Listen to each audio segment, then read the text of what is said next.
Hi friends, welcome back to our YouTube channel. ಇವತ್ತಿನ recipe ನೀವು ತಮ್ಮನೇಲಿ ನೋಡೇ ಗೊತ್ತಾಗಿರಬೇಕು. ಹೌದು, ತುಂಬ ಚೆನ್ನಾಗಿರುವಂಥ ರುಚಿಕರವಾದಂಥ ಕ್ರಿಸ್ಪಿಯಾಗಿ ಮಳೆಗಾಲಕ್ಕೆ ಹೇಳಿ ಮಾಡಿಸಿದಂಥ ಸಂಜೆಯ ಒಂದು ಸ್ನ್ಯಾಕ್ಸ್ ಅಂತ ಕರಿಬಹುದು. ಹಾಗೆ ಮೆಕ್ಕೆಜೋಳ ತಿಂದರೆ ನಮಗೆ ಏನೆಲ್ಲ ಬೆನಿಫಿಟ್ಸ್ ಇದೆ ಅಂತಲೂ ನೋಡೋಣ.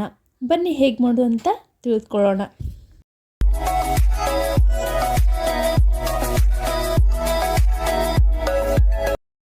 ಫ್ರೆಂಡ್ಸ್, ಇಲ್ಲಿ ನೋಡ್ಬೋದು ಒಂದೇ ಮೆಕ್ಕೆಜೋಳದನ್ನೇ ಯೂಸ್ ಮಾಡಿ ನಾನು ಹೇಗೆ ಪಕೋಡ ರೆಡಿ ಮಾಡಿದೆ ಅಂತ.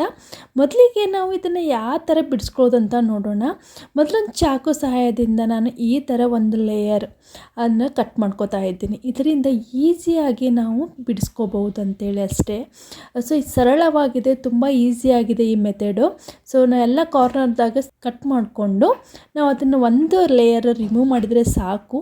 ಆರಾಮಾಗಿ ಮತ್ತು ಮಿಕ್ಕಿದೆಲ್ಲ ನಾವು ಮೆಕ್ಕೆಜೋಳವನ್ನು ಈಸಿಯಾಗಿ ಹೊರಗಡೆ ತೆಗಿಬೋದು. ಇದು ತುಂಬ ಚೆನ್ನಾಗಿದೆ ಟೆಕ್ನಿಕ್ ಅಂತ ಅನಿಸುತ್ತೆ ನನಗೆ. ಸೊ ಸರಳವಾಗಿ ನಾವು 1-2 ಮಿನಿಟ್ಸ್ನಲ್ಲಿ ತೆಗೆದು ಬಿಡ್ಬೋದು ಎಲ್ಲವಷ್ಟು. ಇಲ್ಲಿ ನೋಡ್ಬೋದು, ಜಸ್ಟ್ ನಾವು ಒಂದು ಚಾಕುವಿನಿಂದ ಒಂದು ಲೇಯರ್ ತೆಗೆದಿದ್ದೇನೆ. ಈಗ ನೆಕ್ಸ್ಟ್ ನೋಡ್ಬೋದು ಈಸಿಯಾಗಿ ಪಟಾಪಟ್ ಅಂತೇಳಿ ನಮ್ಮದು ಮೆಕ್ಕೆಜೋಳ ಹೊರಗಡೆ ಬರುತ್ತೆ. ಮೆಕ್ಕೆಜೋಳದಲ್ಲಿ ತುಂಬಾ ಬೆನಿಫಿಟ್ಸ್ ಇದೆ. ಹಾಗಾಗಿ ಸೀಸನಲ್ಲಿ ಬರುವಂಥ ಯಾವುದೇ ಇರ್ಬೋದು, ತರಕಾರಿ ಇರ್ಬೋದು ಅಥವಾ ಹಣ್ಣುಗಳು ಇರ್ಬೋದು, ಜಾಸ್ತಿ ಸೀಸನ್ ವೈಸ್ ಬರುವಂಥ ಆಗ ಕಾಲದಲ್ಲಿ ಬರುವಂಥ ಆ ಟೈಮ್ದಲ್ಲಿ, ಅಂದರೆ ಮಳೆಗಾಲ ಇರ್ಬೋದು ಅಥವಾ ಚಳಿಗಾಲ ಇರ್ಬೋದು ಅಥವಾ ಬೇಸಿಗೆ ಕಾಲದಲ್ಲಿ ಯಾವ್ಯಾವ ಹಣ್ಣು ಬರುತ್ತೆ, ಯಾವ್ಯಾವ ತರಕಾರಿ ಜಾಸ್ತಿ ಬರುತ್ತಲ್ಲ, ನಮ್ಮ ಲೋಕಲ್ಲಾಗಿ ಬರುವಂಥ ತರಕಾರಿಗಳು.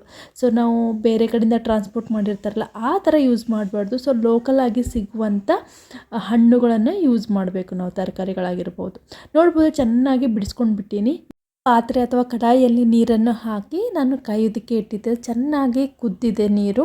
ಇವಾಗ ನಾನು ಅದೇನು ಬಿಡಿಸ್ಕೊಂಡು ಇಟ್ಕೊಂಡಂಥ ಮೆಕ್ಕೆಜೋಳವನ್ನು ಹಾಕಿ ಒಂದು 5 ಮಿನಿಟ್ಸ್ ಅದನ್ನು ಕುದಿಯೋದಕ್ಕೆ ಬಿಡ್ತೀನಿ. ಸ್ವಲ್ಪ ಉಪ್ಪು ಹಾಕಿ ಕುದಿಸಿದ್ರೆ ಟೇಸ್ಟ್ ಚೆನ್ನಾಗಿ ಬರುತ್ತೆ ಅಂತೇಳಿ ಅದ್ರ ಜೊತೆ ಒಂದು ಸ್ವಲ್ಪ ಉಪ್ಪು ಸೇರಿಸಿ ಒಂದು 5 ಮಿನಿಟ್ಸ್ ಬಿಟ್ಟರೆ ನಮ್ಮದು ಅದು ನೀರಿನಲ್ಲಿ ಮೇಲೆ ತೇಲುತ್ತೆ. ಅಷ್ಟು ತೇಲಿದರೆ ನಮ್ಮದು ಚೆನ್ನಾಗಿ ಕುದ್ದಿದೆ ಅಂತ ಅರ್ಥ. ಇಲ್ಲಿ ಚೆಕ್ ಮಾಡಿ ನೋಡ್ಬೋದು ಮೆತ್ತಗೆ ಬೆಂದಿದೆ ಇಲ್ಲ ಅಂತೇಳಿ. ಜಾಸ್ತಿ ಏನು ಕುದಿಸುವಂಥ ಅವಶ್ಯಕತೆ ಇಲ್ಲ. ಜಸ್ಟ್ ಒಂದು ಸತಿ ಕುದಿಸಿದ್ರೆ ಚೆನ್ನಾಗಿ ಫ್ರೈ ಆಗುತ್ತೆ, ಹಸಿ ವಾಸನೆ ಇರೋದಿಲ್ಲ ಅಂತ ಅಷ್ಟೇ. ಇಲ್ಲಿ ನಾನು ಮಾಡ್ಕೊಂಡಿದ್ದು ಚೆನ್ನಾಗಿ ಕುದ್ದಿದ್ದನ್ನು ತೆಗೆದು ಅದನ್ನು ನೀರನ್ನೆಲ್ಲ ತಕ್ಕೋತೀನಿ. ಅದಕ್ಕಾಗಿ ಒಂದು ಚಾಣಿಯಲ್ಲಿ ನಾನು ಅದು ಸೋಸ್ಕೋತಾ ಇದ್ದೀನಿ, ಅದು ನೀರೆಲ್ಲ ಹೋಗಲಿ ಅಂತ ಅಷ್ಟೇ. ಹಾಗೆ ಅದು ಸ್ವಲ್ಪ ತಣ್ಣಗಾಗೋದಕ್ಕೆ ಬಿಡ್ತಾ ಇದ್ದೀನಿ.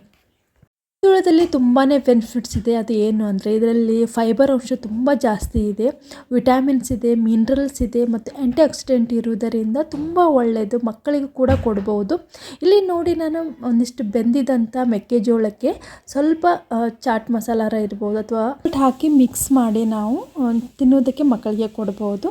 ಹಾಗೆ ಇಲ್ಲಿ ಉಳಿದಂಥ ಮೆಕ್ಕೆಜೋಳವನ್ನು ಒಂದು ಮಿಕ್ಸರ್ ಜಾರ್ನಲ್ಲಿ ಹಾಕಿ ಒಂದು ಸ್ವಲ್ಪ ಹೊತ್ತು ಗಿರ್ಕ್ ಅಂತ ಅನ್ನಿಸ್ತೀನಿ. ಅಂದರೆ ಜಾಸ್ತಿ ಅದನ್ನು ಪೇಸ್ಟ್ ಮಾಡ್ಕೋಬಾರ್ದು, ಒಳಗೆ ತರ್ತರಿ ಆಗಿರಬೇಕು. ಹಾಗೆ ಒಳಗೆ ಒಂದೊಂದು ಹಾಗೆ ಇದ್ರೂ ಚೆನ್ನಾಗಿರುತ್ತೆ.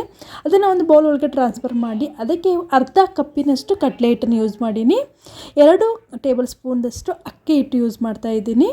ಅಕ್ಕಿ ಹಿಟ್ಟು ಯೂಸ್ ಮಾಡೋದ್ರಿಂದ ಕ್ರಿಸ್ಪಿಯಾಗಿ ಬರುತ್ತೆ. ಈಗ ಅದಕ್ಕೆ ಏನೆಲ್ಲ ಇಂಗ್ರೀಡಿಯೆಂಟ್ಸ್ ಬೇಕಂತ ನೋಡ್ಕೊಳ್ಳೋಣ. ಅದಕ್ಕೆ ನಾನು 1 ಟೇಬಲ್ ಸ್ಪೂನಷ್ಟು ಅಜ್ವೈನ್ ಹಾಕಿದ್ದೀನಿ. ಅಜ್ವೈನ್ ಹಾಕಲೇಬೇಕು, ಅಂದರೆ ಡೈಜೆಷನ್ ಚೆನ್ನಾಗಾಗುತ್ತೆ. ಆಮೇಲೆ ಅದಕ್ಕೆ 2 ಟೇಬಲ್ ಸ್ಪೂನ್ದಷ್ಟು ಕಪ್ಪು ಖಾರದ ಪುಡಿ, ಅರಿಶಿಣದ ಪುಡಿ ಮತ್ತು ರುಚಿಗೆ ತಕ್ಕಷ್ಟು ಉಪ್ಪನ್ನು ಹಾಕಿ ಚೆನ್ನಾಗಿ ಮಿಕ್ಸ್ ಮಾಡ್ಕೋತೀನಿ.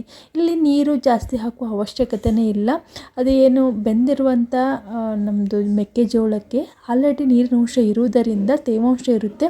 ಹಾಗಾಗಿ ಅದರಲ್ಲಿ ಚೆನ್ನಾಗಿ ಮಿಕ್ಸ್ ಮಾಡಿದೆ, ಇಲ್ಲಿ ನೋಡಿರ್ಬೋದು. ಹಾಗೆ ಕಟ್ ಮಾಡಿ ಇಟ್ಕೊಂಡಂಥ 2 ಮೀಡಿಯಮ್ ಸೈಜ್ ಈರುಳ್ಳಿಯನ್ನು ಹಾಕಿ ಚೆನ್ನಾಗಿ ಮಿಕ್ಸ್ ಮಾಡ್ಕೋತಾ ಇದ್ದೀನಿ. ಇಲ್ಲಿ ಕೈಯಿಂದ ಚೆನ್ನಾಗಿ ಮಿಕ್ಸ್ ಮಾಡ್ಕೋಬೇಕಾಗುತ್ತೆ.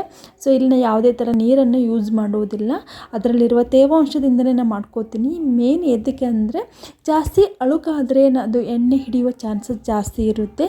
ಸೊ ಎಣ್ಣೆ ಹಿಡಿಬಾರ್ದಂದ್ರೆ ಆದಷ್ಟು ನಾವು ನೀರಿನ ಅಂಶ ಅದ್ರಾಗೆ ಬರಬಾರ್ದು ಜಾಸ್ತಿ. ಸೊ ಹಾಗಾಗಿ ಅದರಲ್ಲಿ ಇರುವಂಥದ್ದನ್ನು ಯೂಸ್ ಮಾಡಿ ನಾನು ಪಕೋಡವನ್ನು ಮಾಡ್ತೀನಿ. ಸೊ ಸ್ವಲ್ಪ ನಿಮಗೆ ಅಷ್ಟು ಗಟ್ಟಿ ಅನ್ನಿಸ್ತು ಬರಲಿಲ್ಲ ಅಂತಂದರೆ ಚೂರು 1 ಟೇಬಲ್ ಅಥವಾ 2 ಟೇಬಲ್ ಸ್ಪೂನಷ್ಟು ನೀರು ಹಾಕಿ ನೀವು ಮಾಡ್ಕೋಬೋದು. ನೋಡ್ಬೋದು ಇಲ್ಲಿ ಎಷ್ಟು ಚೆನ್ನಾಗಿ ಬಂದಿದೆ ಕನ್ಸಿಸ್ಟೆನ್ಸಿ. 1-2 ಮಿನಿಟ್ಸ್ ಬಿಟ್ಟರೆ ಮತ್ತೆ ಗಟ್ಟಿ ಆಗುತ್ತೆ. ಇಲ್ಲಿ ನೋಡ್ಬೋದು ನೀವು. ಅದಕ್ಕೆ ಸ್ವಲ್ಪ ಸೋಡಾ ಹಾಕಿ ಮಿಕ್ಸ್ ಮಾಡಿದ್ದೇನೆ ನಾನು, ಜಾಸ್ತಿ ಏನೂ ಇಲ್ಲ. ಒಂದು ಪಾತ್ರೆಯಲ್ಲಿ ಎಣ್ಣೆಯನ್ನು ಕಾಯೋದಕ್ಕಿಟ್ಟು ನಾವು ಪಕೋಡವನ್ನು ಕರಿಯೋಣ ಬನ್ನಿ. ತುಂಬ ಟೇಸ್ಟಿಯಾಗಿ ಬಂದಿದೆ, ಮಕ್ಕಳಂತೂ ತುಂಬ ಇಷ್ಟಪಡ್ತಾರೆ, ಅಷ್ಟು ಕ್ರಿಸ್ಪಿಯಾಗಿ ಬಂದಿದೆ.